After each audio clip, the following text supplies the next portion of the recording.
Mr. Jordan is the executive director of Build Within. He is an external affairs professional with over 10 years of experience in lobbying and advocating for health and workforce equality. He leads the workforce innovation and business development efforts in the DMV area for Build Within. He has a dual major BS in political science and economics from Florida State University. And he's going to join us today to talk about apprenticeships and how you can earn while you learn. Perfect. So we'll do a little overview of Build Within. Then I'm going to talk about the benefits of an apprenticeship. What is an apprenticeship? What makes an apprenticeship different than an internship? And then open it up for questions for you all. Next slide. So Build Within is an innovative workforce development solutions provider. We're a tech company. We create software that is apprenticeship software, but we also develop pipeline of talent, and we also work directly with employers. So what we do is we kind of bridge the gap between employers and the individuals seeking work. A lot of times, and we're going to talk about the skills gap here in a little bit. A lot of times, what's holding most people back from getting the job that they want or getting the opportunity they want is just having a little bit of extra experience, a little bit of extra skills technically in certain areas, or just that connection that they need, right? That introduction with the employer. And so that's what we do, is trying to bridge the gap for those people like yourselves who are looking to start their careers. Next slide. And we are an intermediary with the Department of Labor. So we have a really awesome grant and partnership with the Department of Labor. If you guys look up ABA, it's the Apprenticeship Building America grant. They have amazing resources on their website. I would encourage all of you to go to aba.com and check out what they're doing. It's incredible work. And we are a big part of that, especially here in the DMV area. We have 5 hubs throughout the country. So we're focused in California, we're focused in Tennessee, and then Washington, D.C., Virginia, and Maryland. My emphasis is here in the DMV area, and I think that's where most of you guys are all located. So, but if you have more questions, you're outside the DMV area, we have support in New York, we have support in Chicago, and we do have a national partnership as well. So even if you're in an area that's not one of our hubs, we still can connect you with some of our national employer partners. So basically what we do is we facilitate the creation and implementation of these RAPs. So the Department of Labor has reached out to us to create these apprenticeship programs. Apprenticeship programs are not just internships. They're very regulated. They're very structured. There's a lot of like hoops you have to jump through and forms you have to fill out, and the employer has to get approved. And there's certain criteria and regulations for each program. When you're going through the learning of an apprenticeship program, it's a very structured operation. And so we help the employer set those up. We do all the work for them so we can create these programs to be available for people like yourselves who can just hop in to earn while they learn on the job training. We do a lot of data collection. We make sure that everything's compliant, and we connect the employers with the apprentices. Next slide. So let's talk a little bit about today's workforce. And I actually think it's nearing 10 million now. But there are over 9 million job openings today, and there's over 6 million people that are unemployed, right? So it's like, how does that make sense? Why should there not just be 3 million openings and everyone's employed? Well, it's because of that skills gap I talked about. There's a big disconnect between what employers are looking for and what the workforce has. 75% of jobs require a 4-year college degree, while only 36% of applicants have one. So what does that mean? And what I'm not going to do on today's call is tell you not to go to college. I went to college. College was a great experience for me. It developed me a lot as a person, as a man, taught me a ton of just really good real life experience and a lot of really, really good classroom experience that has prepared me very well for my field. I went directly into lobbying and politics. So my government relations experience with political science was great. But a lot of people, they go and they get, an English degree or psychology degree or technical degree, and then they go into business. And so everything that they learned in college, what this statistic is saying, is you might have a college degree and then you go get a job that is completely different than what you studied in college. And so a lot of times what we're emphasizing in college isn't what we're even stepping into in the workforce. And so even though you went to a 4-year university where you got your AA or you got your college degree, now that you're entering the workforce, you might not have the direct skills needed for that job. So how are we producing a workforce and a country of people that are job ready, where once you're done with your school and done with your education, you can step in day one and be ready to dominate that job. It's very hard to do so because, as you guys know, until you really do something, it's hard to learn. Experience is the most key benefit to anything, right? Education is great. Someone can tell you something. Dr. Christie is so educated and can communicate her points so well, but until you guys go and do it, you're not going to be able to learn just the same as listening, right? Being very hands-on and learning is the best way to do it. And so that's why apprenticeships are so great. And that's kind of how I'm going to transition here in a minute. But employers need talent to fill their vacancies, and the job seekers lack access to these jobs. So I'm sure that you guys might have friends that are a little bit older who are graduating college and they've got their degree. They know what they want to do. Let's say their degree was even in the exact field that they wanted to study, right? And they are so prepared to go be a data analyst. And maybe they want to be a software engineer. Maybe they want to go into sales. Maybe they want to be a digital marketing or a social media specialist, right? And that's exactly what they studied. As they're applying to jobs, unless they had, some really unique opportunities in college or a good internship, a lot of employers are going to look at those people who are in those positions and say, well, we're looking for someone with like 2 or 3 years of experience. We're looking for someone with 4 or 5 years of experience. How have you done this before? Yes, you have an Instagram. Yes, you might have TikTok and Facebook and Twitter, but how do we know that you know how to run our digital media? How do we know that you know how to run our public relations team? Unless you've done that for an employer. But the person who's graduated college is sitting there like, well, how am I supposed to get that experience if no one gives me a chance? Everyone's telling me that they're not going to hire me without experience. And so I'm never getting that chance. And then I have to go do something else. And then a couple of years down the road, people end up doing something else for a little bit. And then they just make that their field. And they don't even end up doing what they wanted to do originally. A lot of people get into their 30s and they're like, man, I didn't even use my degree, or I didn't even go into the field I wanted to, because when they were a young person, they were 22, 23, 24, 21, 20, 19, 18 even. They didn't get the opportunity in their field that they wanted. And so they kind of gave up on that field. So this is really where you can go to the next slide. This is really where apprenticeships kind of come in. And I'm going to talk a little bit about how we're trying to do a paradigm shift here.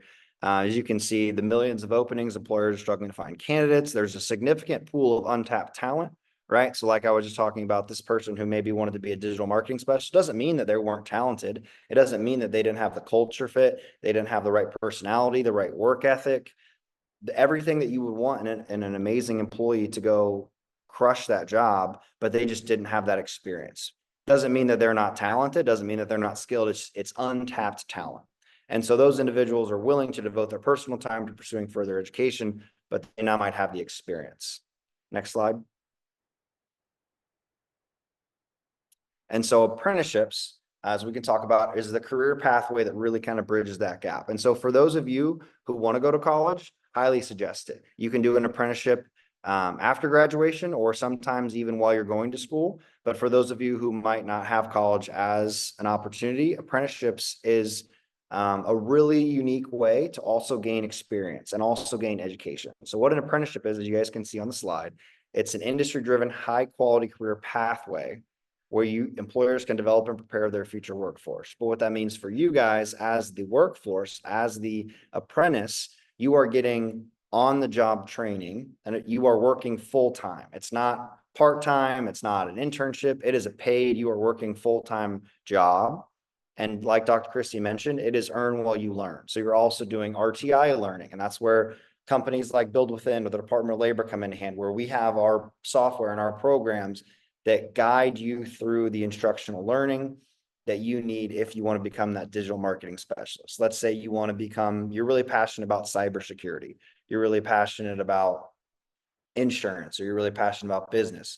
Whatever that role is, the program that you're in is going to be hyper specific, like very, very specific to the role that you're currently in. So your friend could be a software engineer and you could be a web developer. Two very techie roles, right? That seem similar maybe to an outsider, but you guys would be in very different programs because your jobs have very different technical skills. And so the learning that you would be receiving and the competencies that you would be judged on and learning from and like held to a standard on. And that's where your employer and manager and people like myself come into play, where we're going to tell you, these are the things this job needs. These are the skills you need to accomplish these competencies. Let's walk through where you are currently in this role, and then let's walk through what it's going to take for you to become fully proficient. And so most apprenticeships are between 9, 10 to 12 months, most of them, the majority being a year long. And so your first year on the job, you would be an apprentice and you would be doing RTI learning and competencies. And then by the time you graduate, after that year, you'd get a huge pay raise. So it feels like a big promotion. You're also getting a Department of Labor certificate and you have really, really good credentials. So if you're unable to go to college, or in addition to going to college, having a Department of Labor certificate, let's say you're really passionate about becoming a software engineer. If you have that Department of Labor certificate as a software engineer apprentice, that's huge for employers. Employers want to see that. Even if you don't stick with that company where you did your apprenticeship at, and you want to go on to another company, it's almost like you went to school for a year. Instead of having to pay a university, right, to go to there, you get paid for your apprenticeship. You get paid for your certificate. Let's go to the next slide. So here are some benefits. Some of these are for, this is kind of a mixture, right? So for employers, they get to increase their diversity, right? Maybe you're a veteran or you're a career changer later in your life and you want to get into the tech field, right? Maybe your mom had a career in something different. And now that, you guys are going off to school, she wants to get into the tech field, boom, she can become an apprentice. And people like herself that might not normally have an idea and not normally have an opportunity to get into a tech field like this, she now has that opportunity, right? If you are of your own age, right, and you normally aren't going to get this opportunity, now you're going to get this opportunity. Minimizing liability costs, financial incentives, you can increase productivity, and employers really get to kind of pick their own workforce, and you guys get to kind of pick what program you want. So it's very nice to really increase staff loyalty and retention. So I'm going to talk a little bit about that more at the end, but I think that's a big deal. I don't know if a lot of you guys have seen this. Kind of raise your hands in the chat if you've seen this, but I'm 30 years old, right? And a lot of my friends, myself included, not as much as many people my age, but the workforce has changed a lot. People my age have worked for 9 different companies. They go and they graduate college, they work somewhere for a year or two, they learn a little bit, then they leave. They work somewhere for 8 months, then they leave. They go to a big firm and then they leave, or then they get fired and then it's boom. By the time you're 30, you've got 7 different employers. And so there's really no loyalty anymore. Apprenticeships is a great way to kind of earn good culture, good pipeline fit with a company that's investing in you. They're the ones taking a chance on you. And then you're, kind of returning the favor and sticking it out with them because you're getting big promotions and pay raises at the end. Thank you, David. We can go to the next slide. I kind of talked a little bit about the role of Build Within, but like I mentioned, we really are the experts that are going to guide you through an apprentice. We're going to guide the employers through an apprenticeship, and we're going to support all the development. You can go to the next slide. And this is a little overview into the ABA grant, which is how Build Within is funded through the Department of Labor. So if you guys have any questions, I really, really advise you to go look at ABA. They have so many good resources on apprenticeships. It's just an incredible opportunity that's being pushed nationwide. I don't know if you guys saw last week, the Senate just introduced this cybersecurity apprenticeship bill that really wants to drive apprenticeships and put a lot of funding. The government wants to put a lot of funding into apprenticeships. You're seeing a lot of states and a lot of cities, a lot of local chamber of commerces, right, where they're understanding there is this gap, right? College doesn't necessarily always prepare someone for stepping out into the workforce. Our young people might not be as skilled and talented in certain areas as we want them to be. How can we bridge that gap? How can we get the next generation of workers prepared? And a majority of that solution is going to be apprenticeships. You guys are going to see apprenticeship numbers continue to skyrocket. And we can go to the next slide. We're going to talk a little bit about some of the funding and some of the financial opportunities that are available for apprentices. You can go to the next slide, please. Thank you. And so I don't know if raise your hand if you guys have heard of apprentices before. You can do it with the icon. You can just give me a wave. If your camera's on, I'm kind of looking back and forth between you guys. For those of you who have heard of apprentices, right? Thank you guys for the participation here. Did a lot of you maybe think more trade focused maybe like welding or blacksmithing or something that's very hands-on blue collar, right? Apprenticeships have become very modern, very tech focused. So what we're seeing nowadays is most of these apprenticeships, they're not like you have to go out and become a welder. Welding's a great career. If anyone here wants to become a welder, go do it. It pays great money, but it pays really good money. You guys want to go become an electrician, or you want to work on power lines, like those jobs pay great money. Go do it if you want to. And there's great opportunities. They're always hiring for it, right? There's so many people that want to go into like marketing or business, and there's just not always enough jobs there. I think Dr. Chrissy did a good job talking about expanding your horizons with scholarships. Expand your horizons with what you're open to. I think they're seeing so many opportunities in the workforce that people just, they have an idea of what's a good job. And a lot of times we don't always know what a good job is. One of my buddies does roofing and ended up kind of getting into management of roofing company. And he's the most successful person I know. He didn't even finish college. He makes way more money than I do. And he's works for a roofing company. There's a lot of opportunities, and that's not a prestigious job, right? But who cares what a prestigious job means? If you can provide for your family, you can take good care of yourself, and you can put food on the table, that's all that matters. And so I think really opening your eyes to what opportunities are available is super, super important. So there's over 880,000 apprentices across the United States. Hey, Matt. Upon, go ahead. Oh, sorry to interrupt you. Quick question Yeah. about 880,000 apprentices across the U.S. So they're not only predominantly in one or two states. These are opportunities that are across the country, right? Correct. Thank Correct. So when I was talking about I'll build within, we have our hubs, but nationally, if you guys look at ABA and you look at what DOL is doing, it's across the country. There's so many apprentices. I mean, everywhere, right? Rural areas, urban, maybe they're a little different depending on geographically or regionally where you're at. But apprentices are a very hot topic, a very, very workforce developing all across the country right now. And as you can see, $80,000 is the average annual salary after completing an apprenticeship program.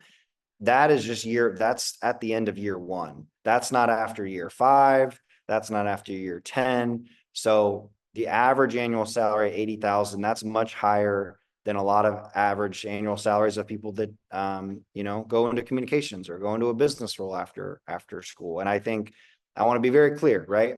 I think there are so many good opportunities everywhere you look. I think what Dr. Christie is really hammering home here, guys, is that keep your eyes open, look for everything. Don't be narrow focused, but think creatively, think outside the box, look and see what all is available to you. There are so many good careers that are available to you. And when we were talking about the loyalty, 90% retention after graduation, that's huge.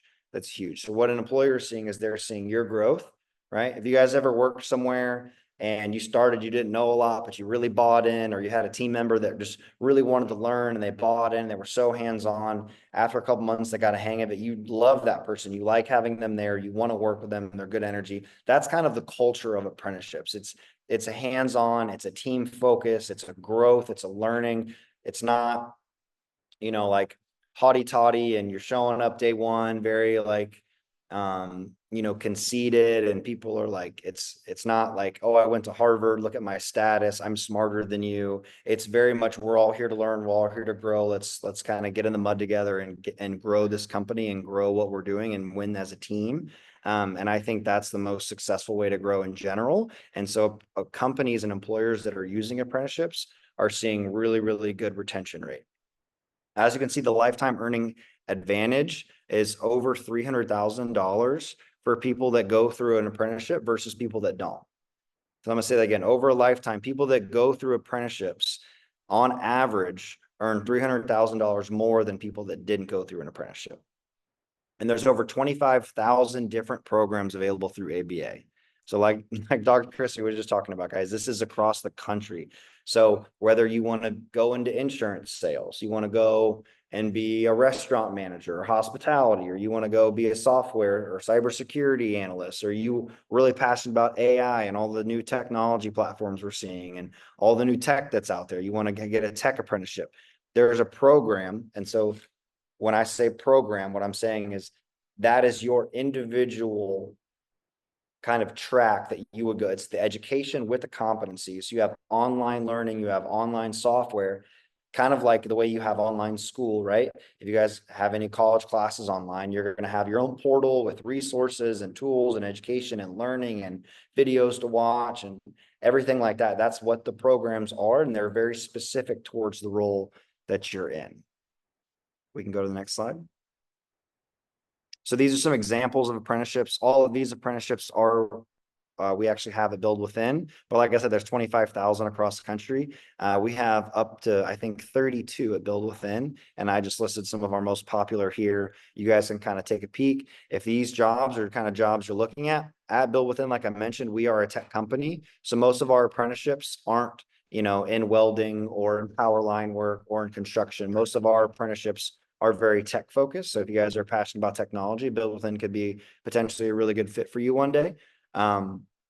But these are some examples of roles where you see data analyst, right? You see product manager, you see program manager, office operations manager. Those aren't roles that you would traditionally think, oh, that's an apprenticeship, right? Or that's an internship. It's a full-time job, right? But you're getting paid to earn while you learn through the apprenticeship model. Go to the next slide. So these are some of the examples. I haven't got to meet Olinka, but I do know China and I do know Drew very well. They are great. They both went through Build Within. We've had over, I believe we're over 600 now. We've had over 600 apprentices go through Build Within. But like I mentioned, there's over 880,000 that have gone through ABA and DOL throughout the country. We just graduated over 200 apprentices in Maryland a couple weeks ago through Governor Moore's DSCI program there. That was a great initiative that we are lucky enough to be a part of. And as you can see, the skills that China learned in her internship, she learned Intercom, Jira, Retool, Slack. Hold on, let me see. Gabriel, I see your comment. Would I recommend getting an apprenticeship during the fall term freshman year in college? And we're going to get into some of these questions in a second, guys. So I'll go through some of these questions once we kind of finish up the slides. But as you can see, some of China's skills here, right? Some of Drew's skills.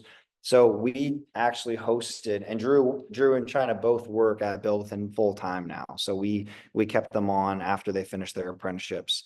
Drew actually gave a presentation to over like 100 people a couple weeks ago who are all tech CEOs, C-suite people, and he was explaining a new cybersecurity feature, very software, very tech focused, and he's just really flourished in product design. He crushed it. China is absolutely amazing. Her growth has been so incredible, and she's one of our strongest people on our team. It's amazing getting to see the two of them and how much they've grown and how much they've learned in apprenticeships. And I ask them questions all the time. China and Drew both know more about certain things than I do, and you'll see me reach out to both of them and ping them when I have questions. And they were apprentices, a couple years ago. So it's just really cool to see. We can go to the next slide. And so now we'll kind of get into questions. And so Gabriel, to your point, right? Would I recommend getting an apprenticeship during the fall term freshman year in college? So I'm going to talk a little bit more about apprenticeships, and maybe I can talk fast. Sometimes I get excited. So let me slow down here. An apprenticeship is a full-time job, right? You're not working 15 hours a week. You are working 40 hours a week. So sometimes when people have school online or they have school at night, apprenticeships can be a great way to also do college while you're doing an apprenticeship. I think for the most part, depending on what your journey looks like in college, I think focusing on college first. If you want to go into apprenticeship, I think focusing on college first is the right step. And then like as you're in your senior year and your studies and your classwork kind of goes down a little bit, or as you're graduating and you're entering the workforce, that's where the apprenticeship model really fits in perfect for you guys. So I know if some of you are only, 17, 18, 19, and you're super young in your college career, this might be a couple years out for you all. But I still think it's really important to keep track of this and keep looking and keep understanding as you're growing. I think sometimes a mistake that a lot of us make is we always, oh, that's a tomorrow problem. I think procrastination is the biggest killer of dreams. It's the biggest killer of growth, whether it's a chore you have to do at the house, whether it's a gym or a fitness goal or a friend or a social goal or an academic goal. I think sometimes when we put things off, we can fall really behind. And so getting ahead of schedule here and understanding what career you want to go into and looking at those apprenticeships, that by the time you're in your junior, senior year, or you're graduating and you're really ready to work full time and go right into an apprenticeship, you already know exactly what you want. You've already been looking, you've already been applying, you've been talking to people like myself, who can help kind of get you in the door for those companies. So I guess I know I didn't explain this a lot, but one of my roles and other people at Build Within, what we do is we reach out to employers, right? We reach out to the big tech companies and we say, hey, I see you've got 20 jobs available on your career page, right? I don't know if you guys ever look at jobs. I know some of you are pretty young, but if you look at a company's career page, they'll show you what jobs are open, what they pay, the role description, all that. And sometimes they'll have a date of how long it's been there for. Some of these jobs are sitting there for 3, 4, 5, 6 months. And it's like, I know you've had 50 to 100 people apply for this. How do you not have someone that can fit that role, right? What's going on? And so people like myself, I'll reach out to employers and say, hey, what's going on? Is LinkedIn not working? Have you tried an apprenticeship model? And I get these employers to then partner with us. Say, I've got a pipeline of people that want to be software engineers. They're ready to go through this program. They're kind of gone through our job readiness trainings and webinars, and they've gone through pre-apprenticeship accelerators. I've got great people that are ready to step in, and you can hire them as an apprentice. And so we get employers who are like, oh, that sounds great. I don't have to pay for recruiters or pay for LinkedIn. I can just use the apprenticeship model. And companies like Build Within and Department of Labor and your local workforce developments, right? And this in your city chambers, right? Your local city branches or city governments, they have job programs, they have job search programs, and they have plenty of people that are looking for jobs. And so once those partnerships are created, if you're reaching out to people like myself, I say, boom, I actually know of a company that wants to hire a cybersecurity specialist. I'm going to send them your resume. I'm going to screen you. Let's talk before your interview, right? You and I will sit down and we'll talk in the way that like a recruiter almost would kind of prep you for an interview. Then someone on the Build Within team preps you for that. And then if the employer likes you, they hire you as an apprentice and you get to go right into the job force. So it's a great, great experience. Linda, I wish we had something like this in Florida. You do. You have so many good apprenticeships in Florida. You don't have me in Florida, but there are tons of other people like me. The Department of Labor is everywhere. I am from Florida, so maybe I can come down and find you something. Let me know what you're interested in, Linda. My email, we can go back. I'll put it in the chat. It's matt@buildwithin.com. I just added it too, Matt. So Cool. Thank you. doubly in there, y'all. All right, Linda, college senior. Yeah, this is perfect. Computer science major. Start looking at companies that you're interested in computer science, right? And what those actual roles look like. Send me an email for the kind of roles you're thinking about, right? And we can talk more about what the next steps really looks like. Gabriel asked, would it be better to do multiple internships or an apprenticeship? I think having an internship, if you have the opportunity to do it while I remember you were saying that you were a freshman in college, Gabriel. I think that's a good opportunity to do an internship when you're younger. I think like your freshman, sophomore, junior year of college is a great time to do internships. Because let's be honest, if you step like apprenticeships aren't easy, guys. I'm gonna be really, this is not an easy internship where you step in and you're just like getting donuts and folding paper, right? Like this is very tough work. It's a full-time job, right? You are an adult, you are a professional as an apprentice.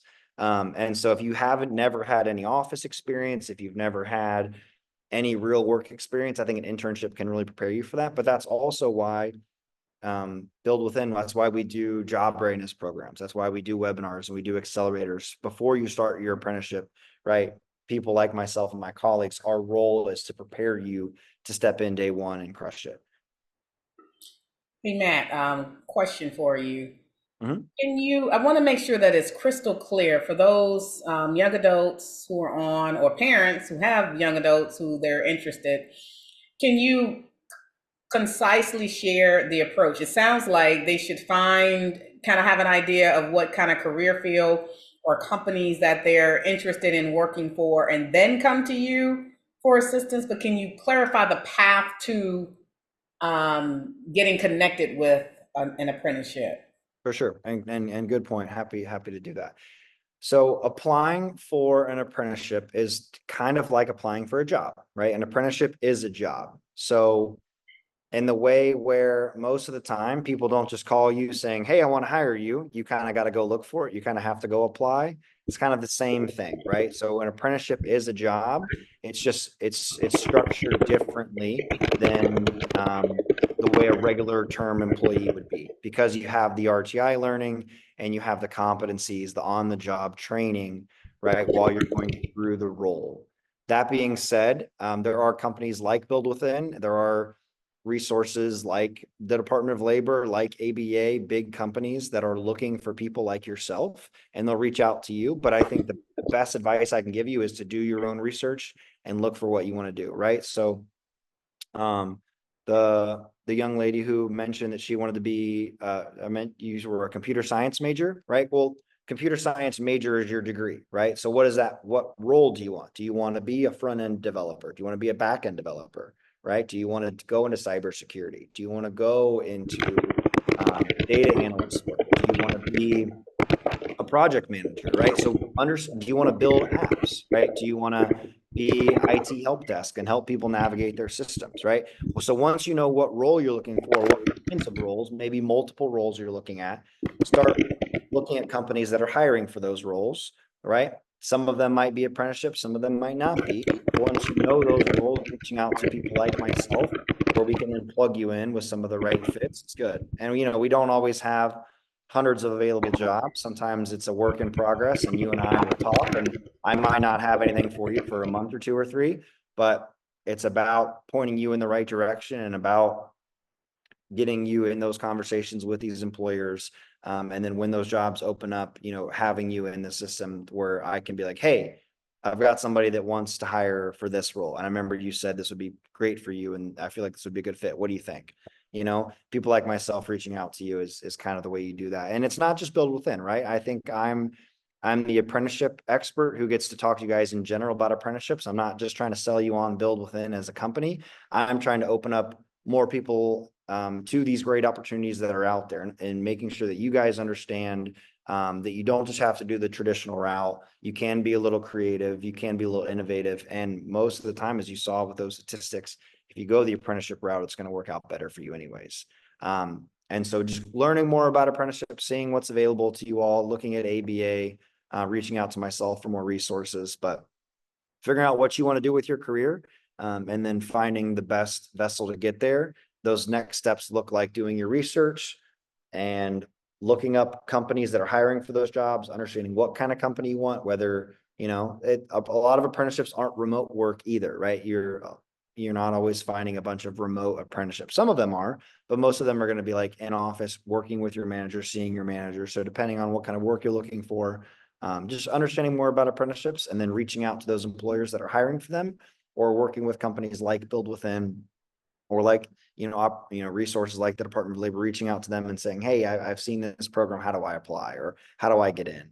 But it really depends on what program you want to go into, because like I mentioned, if you want to be a data analyst, it's a very different route than if you want to, be a hospitality manager. So, I don't want to give a generic answer or a too specific answer, because everyone's going to have different career steps, but it really just starts with doing your research, understanding what you want to do, and then reaching out to those employers and those partners that are hiring for those roles, finding the open roles and applying for them, but also understanding the responsibilities of that role. So if you're a year or 2 or 3 years away, even from being done with school, being in the workforce, look at, let's say I really want to be a cybersecurity specialist. I want to work with, firmware, and work with companies on their back end to protect all their employees, to protect their, themselves from being liable to spam and to phishing. And I really want to protect hack companies, and my mom got hacked and I want to prevent people from getting hacked, right? That's a passion of yours.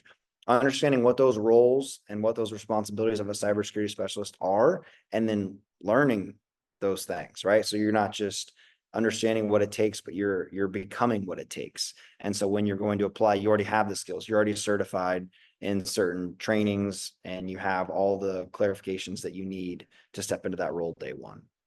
And I just want to clarify, and Matt, correct me if I'm wrong, you do not have to go to college to apply for an apprenticeship. In fact, the whole one of the key values of an apprenticeship, it is another avenue to take for a great career without having to go to college. So I know there's a question about the difference between an internship and an apprenticeship, but an apprenticeship is a program where if you get connected to the right company and training and development opportunity, they will train you while you work a full-time job. They will Mhm. help to skill you up in the workforce. So it's a little different from an internship. You go for 3 months in the summer in between classes to it is a entryway into a great career where they train you while you earn a living. Yep. Full-time work. So to Alexander's question about would I look at apprenticeship if I'm trying to go to grad school?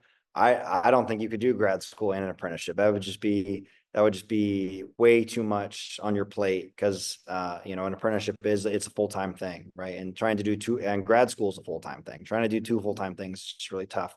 And to Dr. Christie's point, no, you could be 18 years old, never even apply to college, and you could go apply to apprenticeships. It is very much a substitute. It is an equal kind of opportunity to get that education and experience in the way that college provides that, right? You're not going to get a 4-year degree, but you're going to get a Department of Labor certificate that is an apprenticeship certificate in exactly what you're studying. And most employers now are looking for skills. They're not always looking for credentials. They're looking for what skills does this person have? I don't care that Matt has a degree from Florida State. What can Matt do?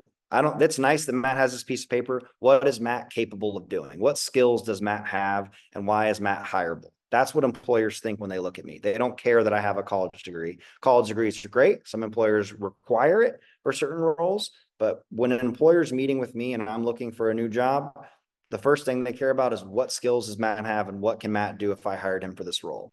And apprenticeships teach you skills. Thank you for that chat, Dr. Christie. That's perfect. That's perfect. And you guys are asking really good questions. I appreciate the engagement. I'm so happy that you all are here today. I think I get to meet a lot of young people, and I think taking the initiative to go above and beyond and participate in opportunities like this Youth Career and College Excellence Summit is perfect. I think you guys are getting really, really good feedback from Dr. Christie and really, really good advice. And this is something that you should be taking very seriously and diving in. She's an expert in this field and really just taking what she's saying to heart and taking all the next steps that are required to really kind of get to your next goals is super important. And it's cutthroat nowadays. It's not always easy to get a job. There's a lot of really sharp young people. There's a lot of people looking for work. So you've got to really try to separate yourself and become excellent, right? It's an excellent summit. You want to become excellent. And so if for those of you who are just going to go to college and you got it all figured out, that's great. For those of you that want to go to an apprenticeship and learn skills, you will become excellent in those skills that you want to learn. You will become a master in your craft and a master in that trade if you choose the apprenticeship route. So I would say if you want to go an apprenticeship route, really be sure that that's the thing you want to do, right? Because you're going to really hone in on those very specific skills. But if you're very sure about looking for those skills and you know what you want to do, hop right in. Jada asks, how do you obtain certain skills a job is looking for? It's a great question. If it's a technical role and you have to learn maybe more software, more technical computer skills, there's tons of LinkedIn learnings and classes online. And IBM, honestly, I would look at IBM skills. They have really, really good opportunities and a lot of them are free. A lot of good stuff online for trainings. But in general, I think job readiness is super important. And I know that you guys are going to talk a little bit about it today. I don't want to go super over my time, but if I have 30 seconds just to do job readiness, what I would say is know how to communicate, know how to talk to people, know how to look someone in their eye, know how to dress sharp, know how to manage a Teams or a Zoom call, know how to store documents, know how to keep everything that a company would need. Just being professional. Professionalism skills are super applicable to any role you go into. If I leave Build Within one day, if I go to communications or political science or whatever I'm doing business, my skills of being able to communicate and talk to people professionally can take me anywhere, right? And so developing those skills that you need in professionalism is super important. Being on time, knowing how to communicate, knowing what to say, when to say it, right? Like how to talk to your manager. Like those are very important things. How to write an email, how to write a cover letter, what your resume should look like. Those are things that can really set you apart. And so some of those skills, Jada, it just depends on what the job is, but I think you guys are smart enough. If you really want to kind of learn those skills, the internet is great. And there's tons of good resources out there for you guys to obtain those skills. Just figure out what it is you want to do and really apply yourself. I think hard work. And if you take the initiative and you don't always just want someone to do it for you, but you're willing to go and do the work and do the research and learn and develop the skills that you want, you will thrive and you will do really, really well. And I'm really excited for you all. And thank you, Dr. Christie, for having me today. Oh, thank you. This has been outstanding, Matt, and I look forward to partnering with you again on these kind of endeavors because this was definitely what's needed. And this recording of this segment, I'm going to break it out and share it more broadly because I think young adults, we all could benefit from what you just shared and making sure that we know what those steps are. That's why I wanted to make sure I added those to the chat too, because he brought up so many great points, but at the heart of it is you have options. And this was certainly another phenomenal option that we rarely hear about in this space. And he and I met a few months ago at a Department of Commerce National Youth event they had. And I said, oh, Matt, I've got to have you on the summit. So thank you so much. I look forward to partnering with you in the future. And I will share your slides with all of our attendees so that they can have those as a reference. And unless there are any parting questions, there's a lot of thank yous in the chat. Yeah, thank you all so much. And you guys have my email. If you have any questions, feel free to reach out. I wish I could have met you all in person, but you guys are in good hands here. And Dr. Christie, thank you for your kind words. I look forward to working with you more as well. Absolutely. Thank you so much, Matt.